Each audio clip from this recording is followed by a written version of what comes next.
Welcome to Elevation Nation with your hosts Sam Panich and Parker Yablon. Elevation Nation is a community focused on bringing together young adults who are elevating themselves and others every day. Each week we welcome a new elevator to share their story and experiences to help you conquer the real world.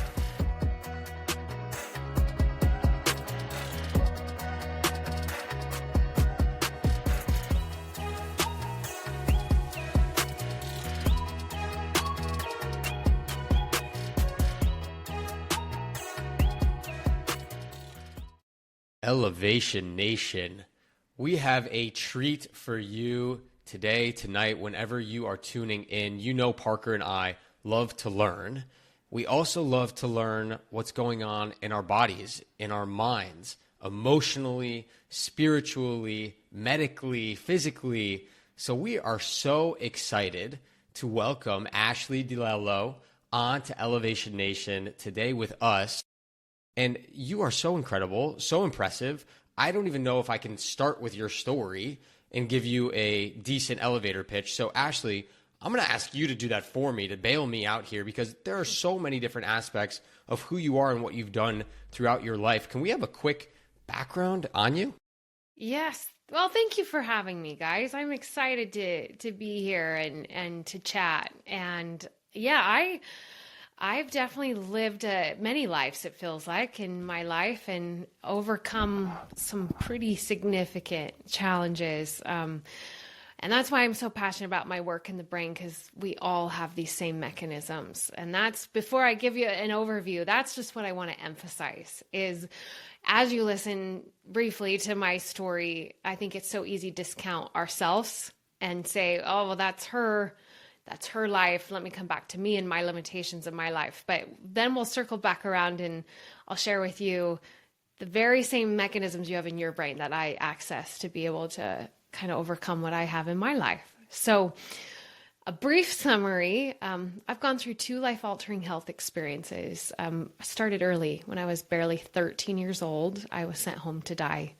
I had a rare viral infection no one could diagnose or treat. My liver was shutting down. My skin was yellow. I got to the point where I couldn't even speak or lift a finger. It was terrifying. I really know what it feels like to be dying. And I also know what it's like to overcome insurmountable odds. I was 13 when a doctor told me I needed to accept I wasn't going to live past my teenage years. And that moment, which I think everyone has had maybe those moments in your life, you know, when you think, how in the world am I here? How is this my life? How could this be happening? I think I felt every human emotion that exists in that brief one moment. But I'm really grateful for that moment, because it became the most defining time in my life, because I decided right then and there to not accept limitations put on me, notwithstanding the expert in front of me, notwithstanding how big the challenge was and is. So 13 years old, I thought I would get sick and get better. And then 4 years, I fought for my life. And that's when I really understood how powerful the brain is, because I had nights I was too afraid to go to sleep.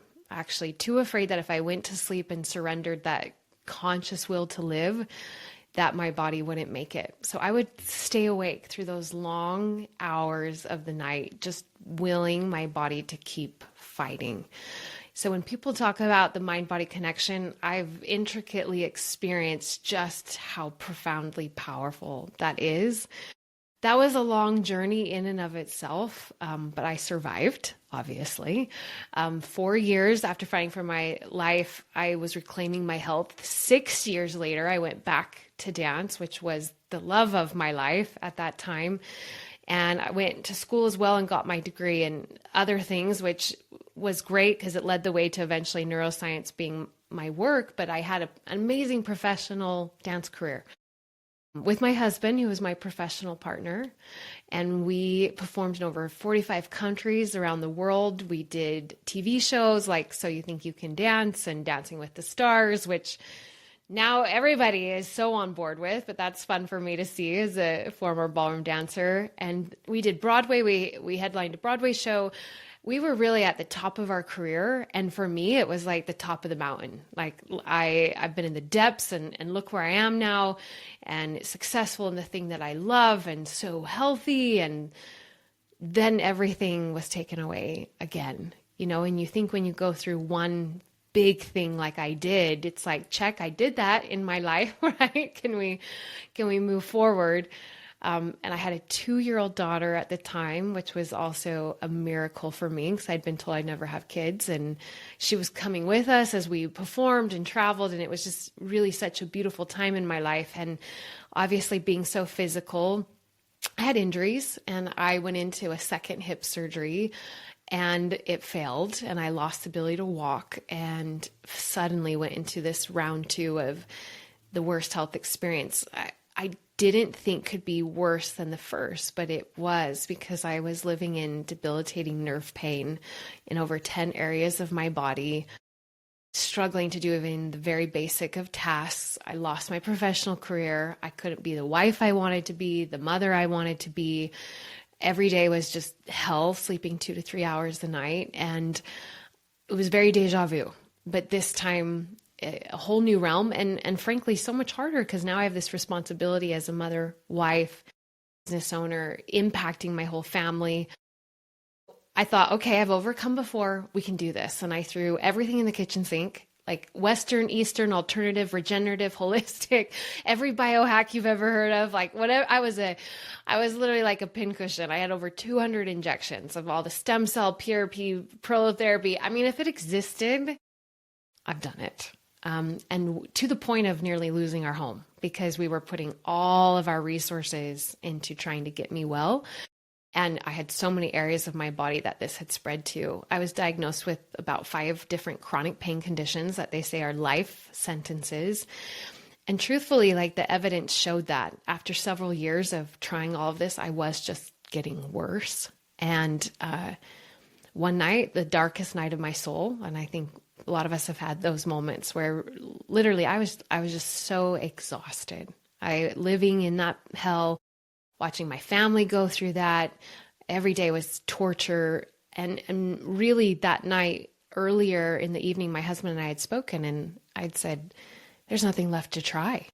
Like what else? There's nothing left. Like we couldn't find any other treatment that I had not done. And that night it was like 2 a.m. and I was on my bedroom floor because I was rocking back and forth in just this debilitating pain. And I really thought, like, what if I just give up? Like, what if I'm so exhausted, trying to find treatments. There's nothing left. I've never felt so depleted. And I honestly thought from what I'd gone through previous in my life that I could never get to that place where I was. But living in that pain just literally drains you in every which way that you can imagine. And your whole life is stripped away from you. And that really scared me because I'd been a fighter my whole life. Like I'd refused to die. I fought for my career. Like my whole life had been defined by this fighter mentality of overcoming.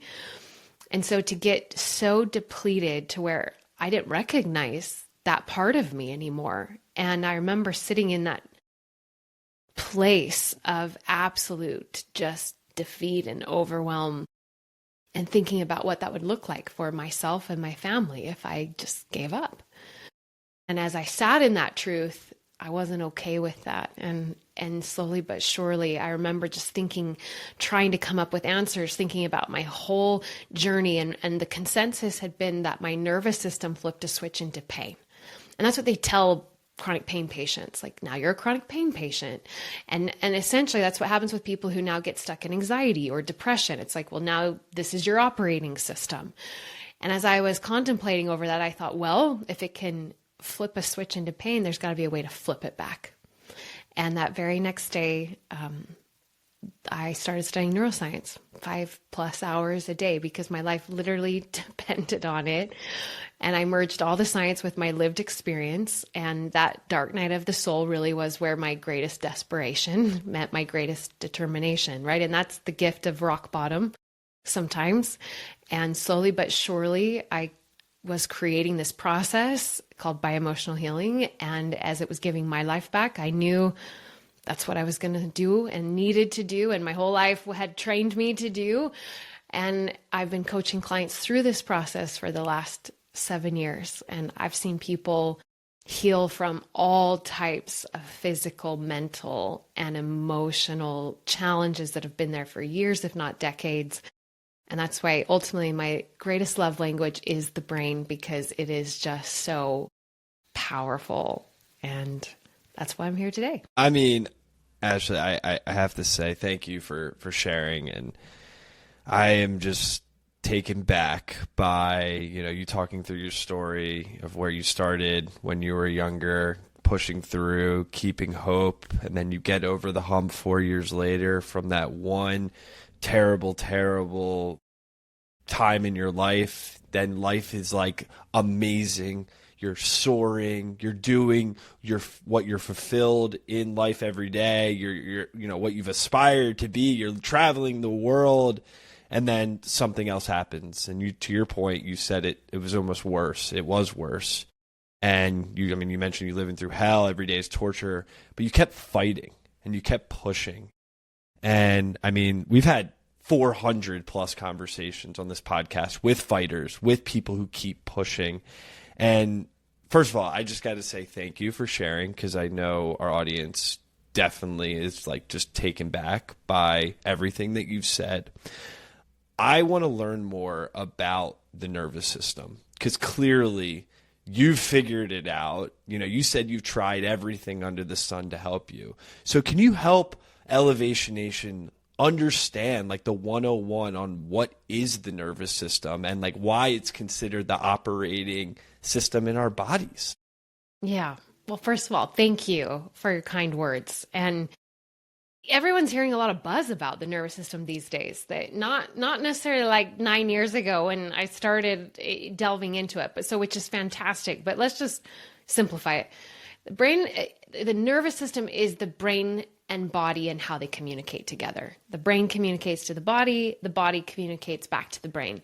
And really our nervous system is formulated throughout our life. It's just happening, whether we want it to or not. So as anything you've gone through in your life, everything you've experienced, heard, said, all of that starts to be implemented in your brain in its incredible data bank. And from that, your brain learns who you are, what your identity is, what you believe, how you should act. All of it is impacted by your life, but especially the hard stuff.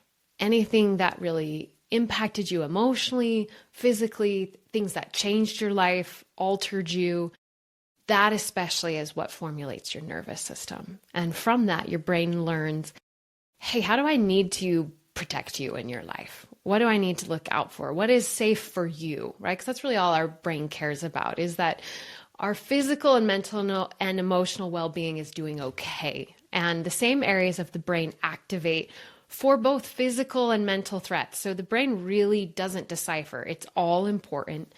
So those things that hurt and altered you, your brain like takes a snapshot neurologically and it keeps it in your brain, and it is constantly cross-referencing it in real time, in like nanoseconds, on how you should respond.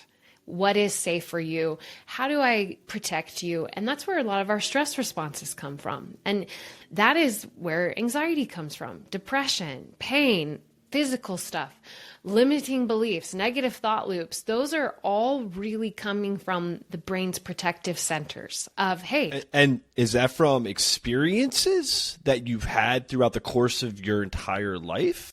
Yes. Yes. So one thing that is so important to understand that no one was told growing up is everything you go through are things that you're told. So something your coach or your teacher or your parent told you, right, about who you are or what your potential is. Your brain is registering that, right? And all of that starts to accumulate. And if we're not consciously taking control of that and saying, hey, no, actually, that's not true. Or, yeah, that relationship hurt me, but I can still open my heart to another relationship. Or, yeah, I lost and failed, but I can do better and win another time. Like if we're not redirecting the impact of these experiences or what we've been told, our brain is just automatically formulating identity, what our potential is, how we need to operate in our life to stay safe, not big, not adventurous, not courageous, but small and protected and predictable, right? So the brain is also trying to predict our life based on what we've already experienced. So it seeks that familiar. So if you get into a situation like a relationship that's familiar, and the last one you extracted some beliefs that I'm not lovable, well, then your brain's like, I need to sabotage this ahead of time before we experience that hurt again, right? Or if you fail at a business, if you don't extract a meaning of, hey, I learned a lot from that, right? That's incredible feedback that I'm going to use to launch my next business.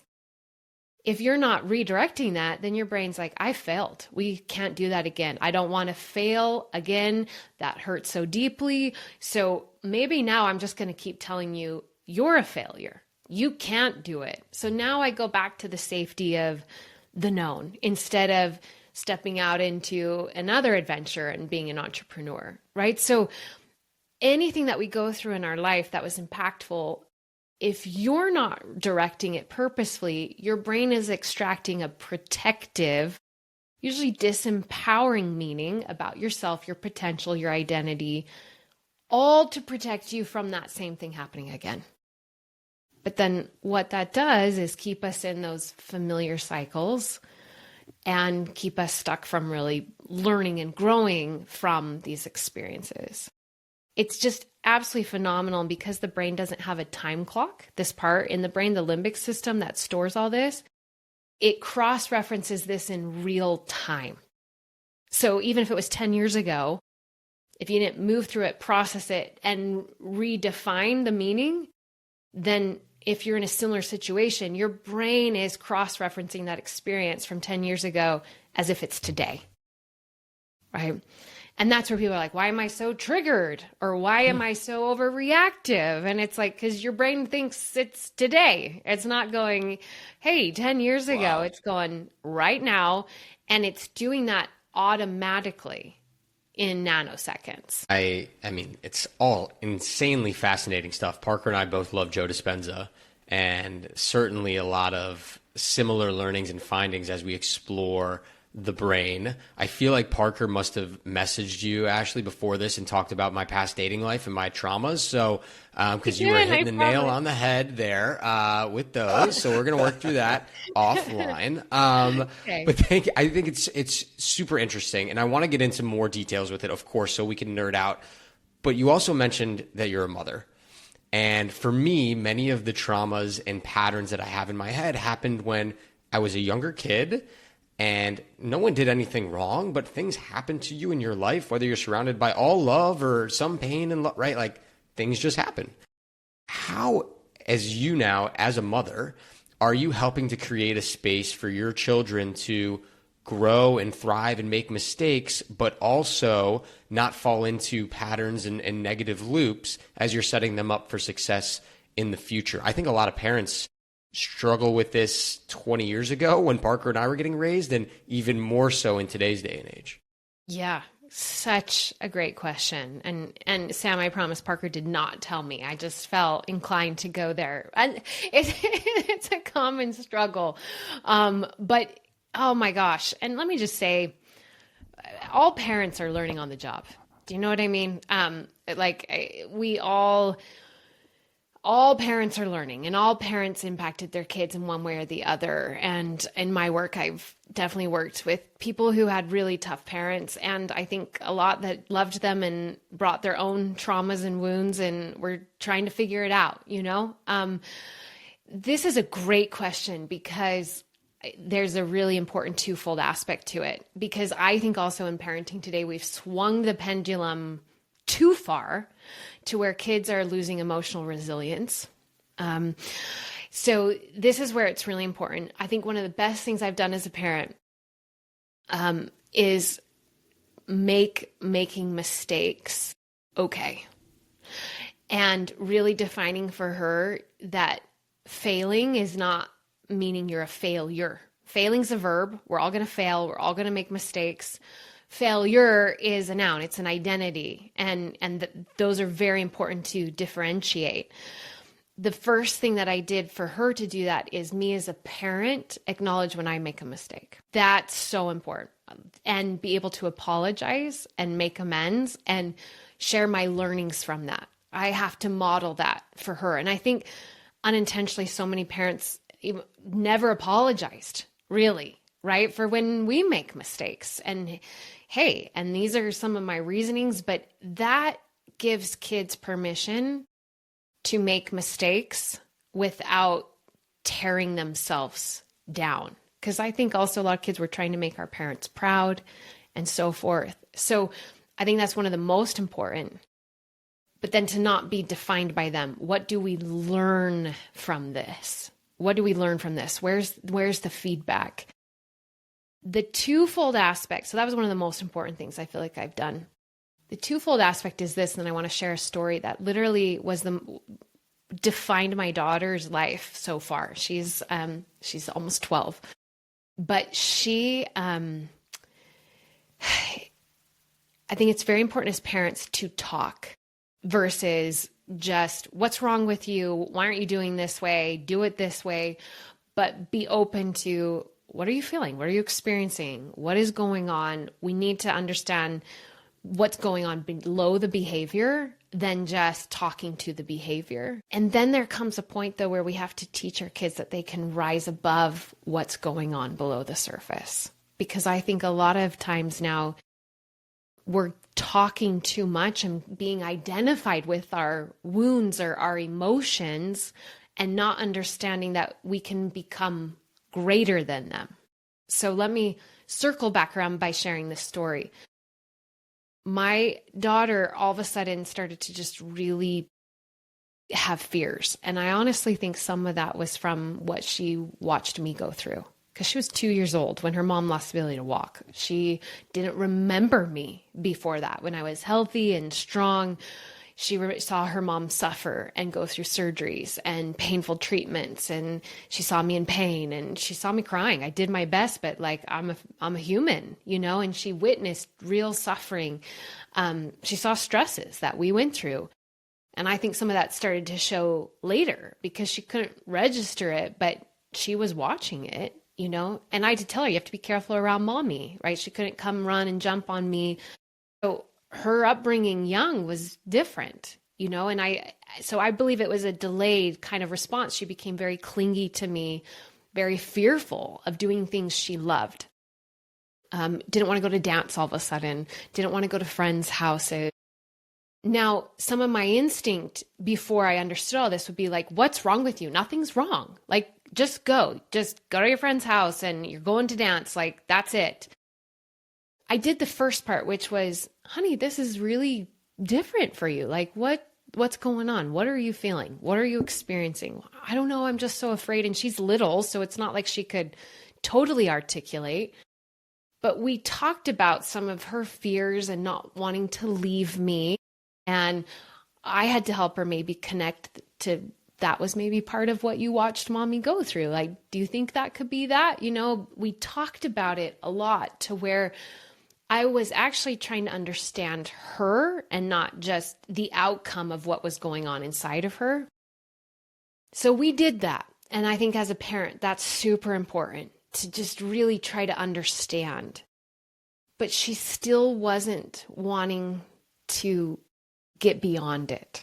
So I spent a good amount of time talking with her, loving her, compassionate love. And then one time I was taking her to dance and she was 7, you guys. So my cute little 7-year-old that you just want to love and take care of and fight all the demons for. Okay. They're just so cute and innocent. And my little 7-year-old's in the backseat just crying. We're in the parking lot of the dance studio and she's crying. I don't want to go in. I don't want to go in. And I knew and I had to take a deep breath because my instinct as her mom is to, okay, we'll just go back home and I'll hug you and I'll take care of you, because that's what you want to do. And this little pipsqueak in her little ballet tights and my mommy heart is bleeding. But I knew I had already given her that compassionate love. And so I took a deep breath and I said, honey, I love you too much to let this fear be part of the rest of your life. And if we don't start to overcome it, you're going to be afraid to do anything. So I love you enough to tell you that we are not leaving until you get out of the car and go to dance. And she's sobbing, you guys, and I'm doing everything I can to stay stern. But it wasn't, you just go in there. I told you, I love you. And this is why, because this fear is growing and getting stronger, and it will start to impact every area of your life. And she's just crying, and I just had to sit there. I said, I'm not leaving. And she was crying and crying, and then all of a sudden I could see her know I was serious. But she also knew I loved her. And she just, her little, wiping her tears away with her cute little hands, and I just saw her, though, square her shoulders. And she goes, okay. And she walked into that dance studio. It was like, and as soon as she got inside, I started crying because I was like, all these emotions. You're holding it in. All these emotions. But I kid you not, that moment, it taught her she can do hard things. And even though she was afraid, she could rise above it. And it changed from that moment on. You would never guess my daughter had fear. She is so bold, so vivacious, so talk to anyone, sing on stage, speak in class. But that's where I think parenting is failing. We swung the pendulum so far where we're like, oh, if you're sad, then you don't have to do anything. If you're afraid, you don't have to do anything. It's like, let's talk, let's understand, and then let's teach you that you can rise above this. You are strong and you are powerful, and you can be greater because of this, not be defined by it. So I know it was a long answer, but it applies to us as adults too. In the mental health space, sometimes I just think we've become so attached to diagnoses and certain emotions that we're losing the grit and resilience that we as humans have to go, man, I feel this way. Let me move through it, and then let me rise above it. I mean, I'm glad that you went there, because I was going to chime in and say, you know, Sam and I have talked with many leaders, especially in organizations, and what they're finding, particularly among their young adults, is that they aren't as resilient. They're not willing to push themselves outside their comfort zone like maybe they've seen these adults, young adults, 10 years prior or 15, 20 years prior. And I mean, we can sit here, maybe it is because of a childhood upbringing or something that happened or did not happen to them. They didn't have a figure to push them outside of that comfort zone to go and maybe, get out of the car and go in for dance, right? And now we sit here, and Sam and I go around and we speak with these leaders and these young people that they still have it within them to push outside their comfort zone, and that is with mental fortitude. And Ashleigh, my question for you is, what you were describing is creating a space to allow someone to fail and acknowledge that and provide real talk and ask those questions. What did we learn from this? How can we ask more about it? And, really help someone rise above. I think our business leaders, people who run organizations, can learn a lot from what you just mentioned about being there for their people. And so my question for you is, as adults, if we're sitting here, how can we be more resilient? Even though maybe, if our parents didn't give us that opportunity when we were younger.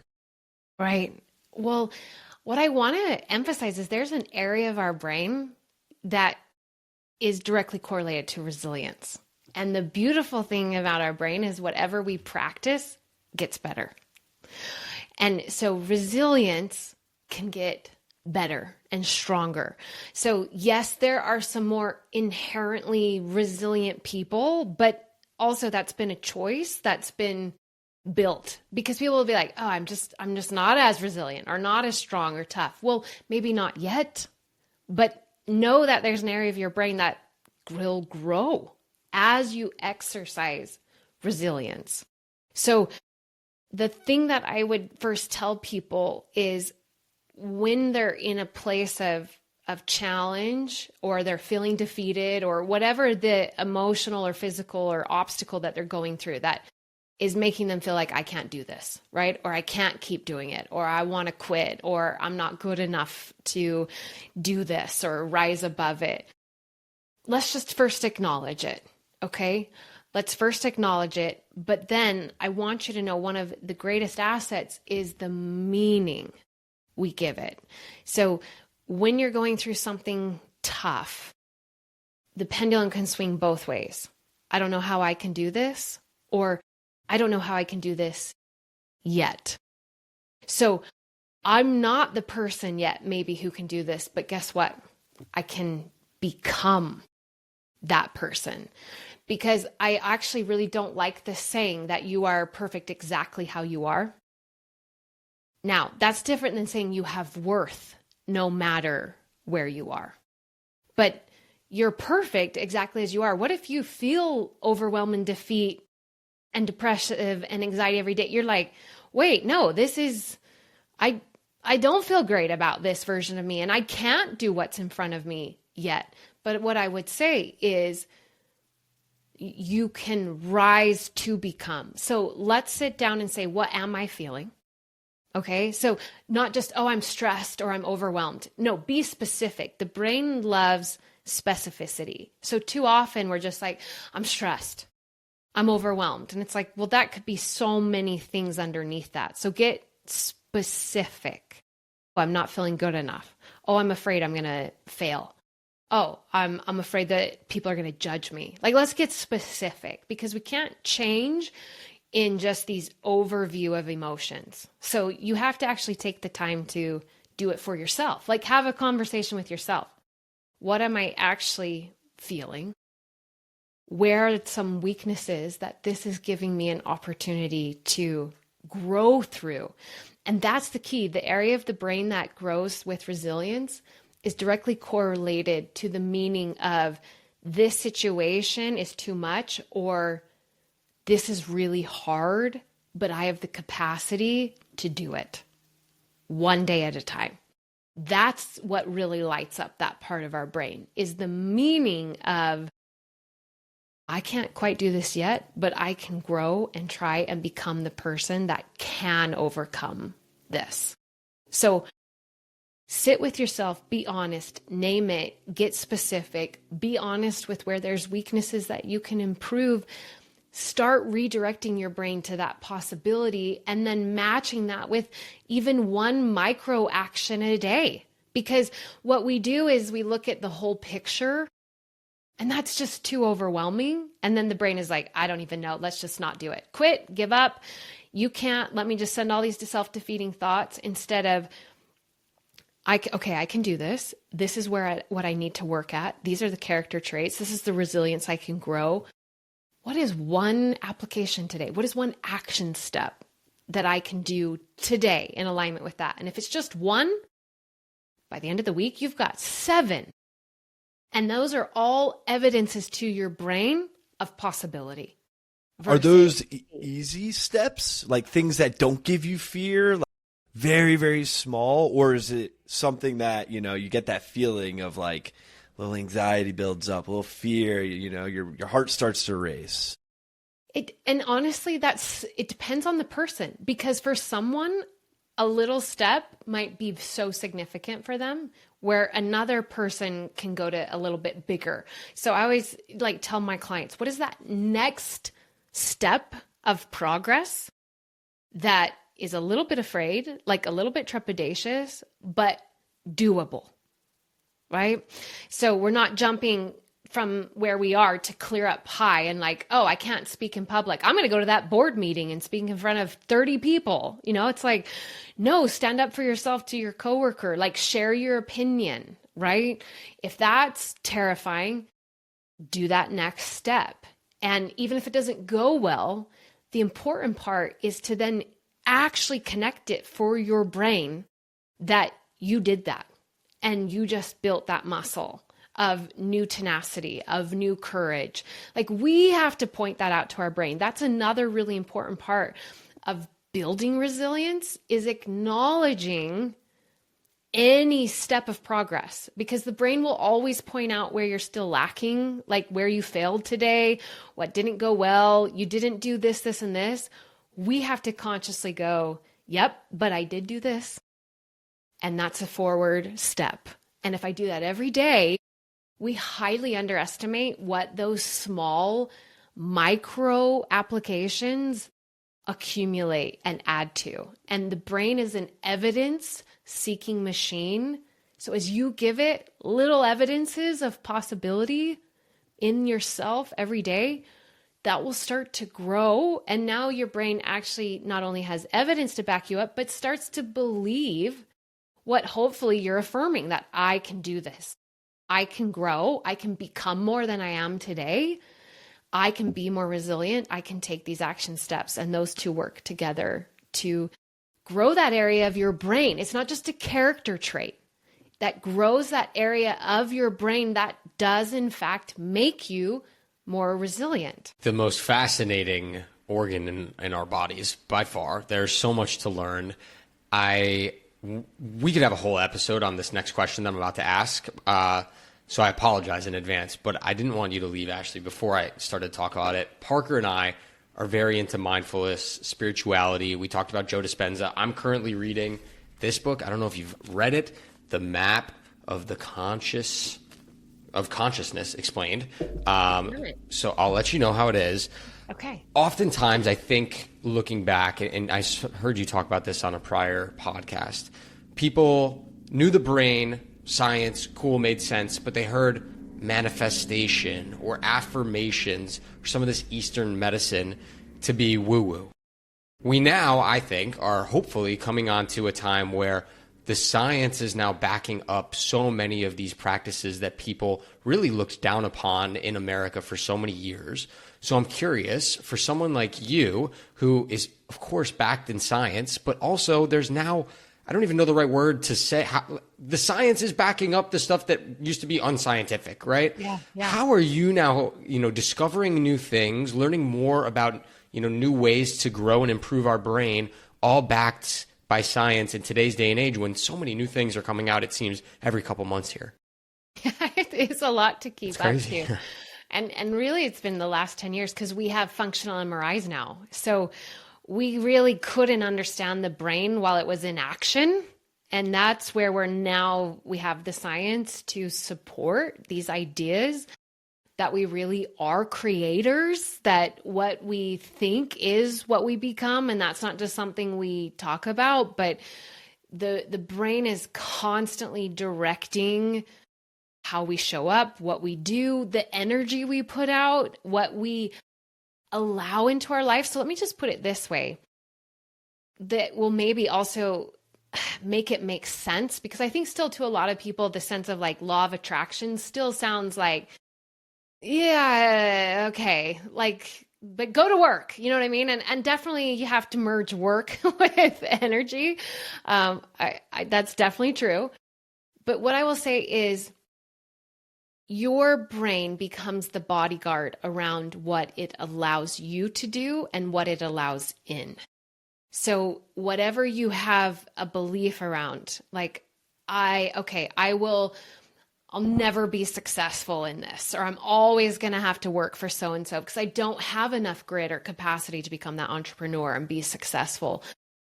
Your brain is now oriented to holding you in alignment with who you say you are and what you say is possible.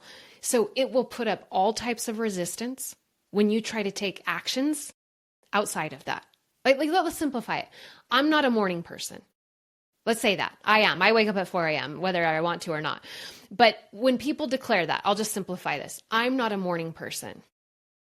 The brain's like, okay, now one of the strongest mechanisms in the brain is to hold you to your identity. I'm not a morning person. So if you go to set an alarm to be a morning person, your brain will do all it can. Press that snooze button, press that snooze button. You can't get up because guess what? You're not a morning person. When you want to go to bed earlier that night, your brain will be like, no, let's stay up. Watch that movie. Go scroll your phone because you're not a morning person, which means you're a night owl. So the brain will put up resistance. If you're like, I hate working out. Every time you go to do it, your brain will put up all types of fight and resistance because you hate it. And the brain doesn't want you to do something you hate. So I struggle with money. I've been poor all my life. Money stresses me out. Your brain will hold you to have stress around money, not trust it, not seek opportunities to bring it because your brain will hold you. It will block you from seeing opportunities. That's like when that part of our brain, the reticular activating system, that's our filter. Once you notice something, you start to notice it all the time, right? Like if you get a new car, you're all of a sudden like, wow, everybody has this car. But before you didn't notice it at all because now it's relative to your brain. So if you start noticing things within yourself of possibility and you start acknowledging them and you start believing them, your brain will actually start to see and look for opportunities. If you continue to stay in a lack and fear and scarcity, your brain will block all that out and try to keep you in the behaviors that lock you into that limitation. So it's not just things coming to you. It's literally, is your brain your prison? Or are you opening it up to potential to where your brain now is seeking and looking for that evidence and pushing you to become that person that you keep declaring who you are? So it's science. It will either allow information in or block it out. It will either put up resistance or it will help push you to change. Because as much as the brain wants to keep you in what it knows, it was also designed to change, but you set those parameters based on what you think and believe and how you talk about yourself and your potential. Your brain is just like, hey, I'm just doing what you said you are and what you said you're capable of. And I will hold you to this until you shift it. You're talking a lot about the conversations that you're having with yourself and the inner work that you're doing on a day-to-day basis. I'm going to talk through a really quick story and then get to my question. I used to be very fearful of public speaking. Sam remembers the days when we first started work right after college. I couldn't even speak up in a room of 3 other people because I was so afraid that what I would say would be like, yeah, what did you say? Like, that doesn't add value. Like, you're like, who are you? And, from one step, Sam, for example, or my wife would be like, you got this. But that doesn't change the anxiety when we started to get in front of 15 people. And, that anxiety's there. I get in front, I do it. And after I'm like, oh, wow, it's great. And then Sam's like, hey, you want to go speak in front of 50 people? I'd be like, no way. Like, that sounds so scary. You go do it. There's so much fear, anxiety leading up, and that moment happens, and you realize you get through it. And then someone says, hey, Parker and Sam, you guys want to be on a TV show in front of 70,000 people? No, it sounds like the worst thing in the entire world. That sounds terrible. Oh, my God. But you have other people who are pushing you, and you accept this sense that, yeah, maybe I can do this. Maybe when speaking in front of 500 people, 1,500 people, I'll never forget Sam was like, dude, we're doing this. And I'm like, I know it's good for me. I know it's good for our business. I know it's good for us. We can do it, but I'm scared shitless. And so the reason why I say this, Ashleigh, is because within myself, I've had to overcome what it takes to get on that stage with the microphone and be in front of a room of, let's call it 1,500 people and have, be able to share my thoughts. But what about the people who you're navigating that with? The people who are there with you to help reinforce that you can do it. How important of that is it for you? I know we talked about you and your daughter in a relationship, but as an adult, Some people may not even have that. Yeah. First, obviously, it's beneficial to have those people who believe in you. And I know some people who don't. So let's say, yes, first and foremost, if you have it, great. What a gift. Like, notice it as a gift. And I will tell you, I've also had people who have those people in their life, but their limitations and their negative voice is so strong, it does not matter how many people tell them, oh my gosh, you're amazing. Oh, do it. You're so good. Oh my gosh, like you did incredible. And they're like, no, I was horrible. Like because their belief system isn't receptive to it. So while I will absolutely say it's clearly an advantage to have people, like what a gift, who love you, believe in you, are encouraging you. And if you're open enough to going, okay, I don't believe it, but I'll believe you and take action, will help you. Absolutely. But for the people who have that but still can't accept it, or the people who don't have it at all, then I will tell you, notwithstanding, Parker, what Sam or your wife said to you, you had to still have that internal dialogue yourself and go, okay, I know this is good for me. Okay, I can do this, right? Because even though they were encouraging you and that helped you, you still had to have that enough to force yourself to get on stage and do it. So although it's an advantage, I will tell everyone at the end of the day, ultimately, we all have to do it for ourselves. Right? It's a gift, but if you don't have it, it doesn't mean you can't do it. And for the people who have it but can't receive it, it's time to take more stewardship over what you're speaking to yourself. And the thing that I just want people to understand is we complicate it sometimes so much, where really whatever you practice, your brain will get better at. You've practiced a lot of negative talk, a lot of fear.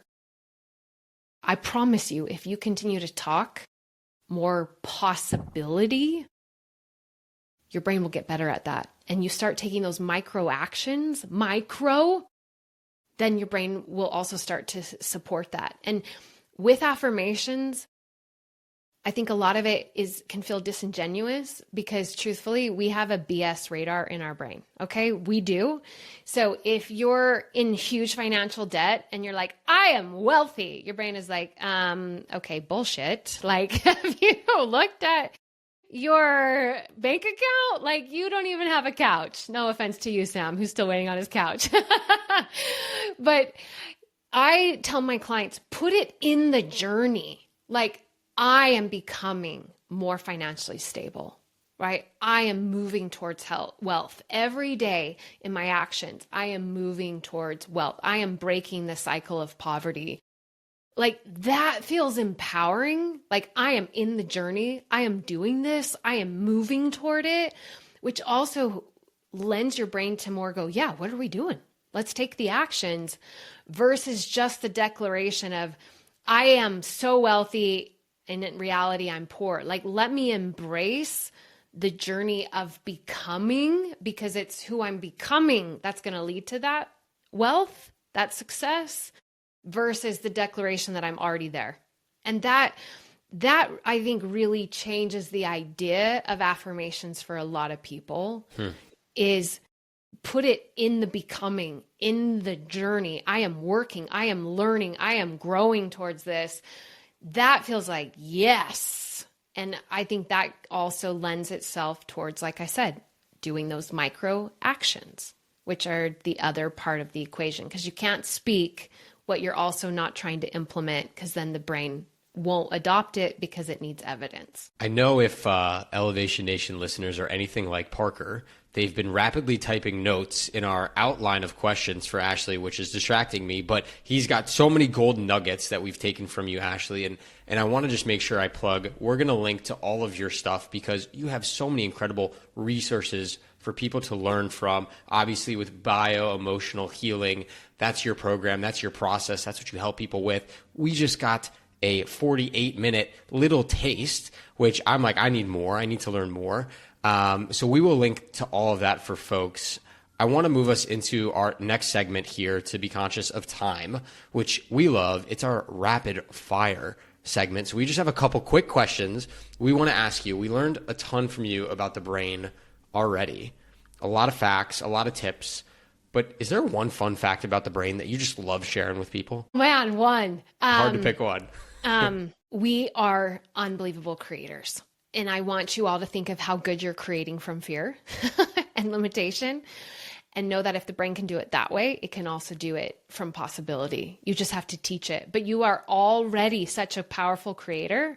It's just usually from the fearful place. Because weren't we all raised like, what's the worst that could happen? Let's think upon that and hope it doesn't, versus like, hey, what do I want to happen? And do you know what? Neuroscience has shown that if I start to familiarize my brain with that it will actually open up the possibility more to that, for me acting towards that, for me moving towards that, for my brain looking for opportunities for that. Like, we truly have such incredible power to create ahead of time instead of waiting and hoping, but create whatever it is you want to experience at the board meeting, on that date, in your health, in your successes or dreams. What is it? Get clear and start to daydream about it. See it, feel it, versus the daydream about the failure and the fears and all of that. Just shift that in your brain. And I promise you, if you do that and you do it consistently, because everything in the brain also comes down to repetition, it will profoundly start to impact how you see yourself and what actions you start to take. So I love that part of the brain. I have to brag about myself for 1 minute here. I'm sorry. I agree with that wholeheartedly, and it's taken me a long time to adopt this mindset. So I have a quick story. This past weekend, I was in LA visiting a friend, not work related. It's like 6 p.m. LA time. I get a ping from my boss. Hey, I know you're in LA visiting a buddy. Can you swing to San Diego for a meeting on Tuesday? Instantly, my mind went to all the negatives. I'm not prepared. I already have flights booked. How would I get there? I don't even know where San Diego is compared to LA. What's going on, right? Every negative scenario. And then I took a deep breath. I went for a walk around the hotel block and I went, what if everything went right? What if it was easy and a beautiful drive down to San Diego, which it was? What if the board meeting was incredible, which it went great? What if I get to try new foods? I had some of the best tacos I've ever had in my life, right? Like, and none of the flight issues happened to me. I got home direct from San Diego to DC, easy peasy. Yeah, because they happened to me. Yeah, you got stuck, Parker. Thank you for taking the I bad did that. flights I for did me. that for you. You're a good friend. Yeah, thank you. The world put the flight issues on me so you could have a safe, quick trip. This is why home we're from good Sydney. partners. Yeah. But my point being is switch your mind, but also like I needed to acknowledge after all those amazing things happened, wow, all the good stuff did happen to me. And I want to train my brain to go, that is a possibility. It's not always just the negative or bad things that happen. Oftentimes really good things happen too. Yeah. Love that And perspective. it's an and situation, right? And that's such important too. But look at you. You had an easy drive. I used to live in LA. From LA to San Diego, that is a miracle right there, man. Like I got made fun of because I didn't know how close they were. And when I was in my frantic state of booking and rebooking things, I booked a flight from LA to San Diego and all my friends were like, what are you doing? So we canceled that and I drove. But yes, it was an easy drive. I got very lucky.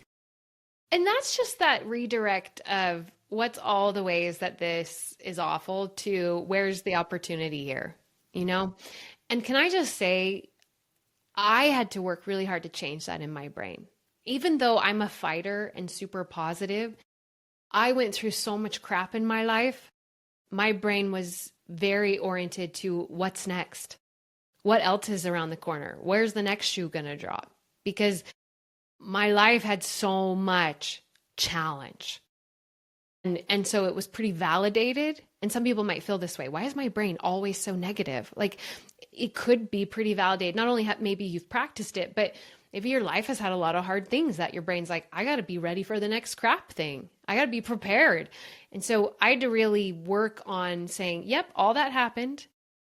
And that's not what I want to be my daily operating system. And if crap happens, we'll address it. But I'm not going to look for it. And I'm not going to try to seek it in every opportunity looking for the bad versus, okay, where's the good here? Where's the growth? Where's the the opportunity in a good way. So I love that you shared that. That's awesome. You should brag. You should, Sam. You should.